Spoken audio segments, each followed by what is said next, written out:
पंतप्रधान नरेंद्र मोदी यांनी देशभरातील जे मंदिर आहे त्याच्या परिसराची स्वच्छता करण्याचे सगळ्यांना आवाहन केलं होतं आणि त्याच्यानंतर आपण आता सिद्धिविनायक मंदिरामध्ये आहोत।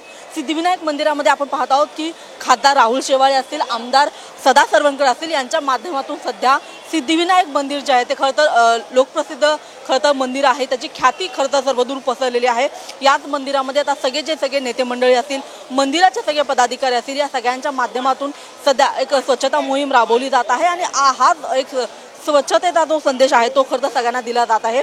खरं तर आपण बघितलं तर पंतप्रधान नरेंद्र मोदी यांनी नाशिकच्या दौऱ्यामध्ये काळाराम मंदिरामध्ये जाऊन खरं तर त्यांनी सेवा केलेली होती, स्वच्छता मोहीम त्यांनी राबवलेली होती आणि त्याच्यानंतर आपण जर पाहिलं तर अशाच पद्धतीने सगळ्याच मंदिरांमध्ये ही स्वच्छता मोहीम राबवली गेली पाहिजे अशा पद्धतीचं आवाहन करण्यात आलं होतं। आणि त्याच्यानंतर आता आपण बघितलं तर या ठिकाणी सुद्धा मुंबईमध्ये सुद्धा मंदिरांमध्ये स्वच्छता करण्याचं कामकाज जे ते सुरू झाल्याचं आपल्याला पाहायला मिळत आहे। कॅमेरामन राकेशसह मी रुपाली बडवे, साम टीव्ही, मुंबई।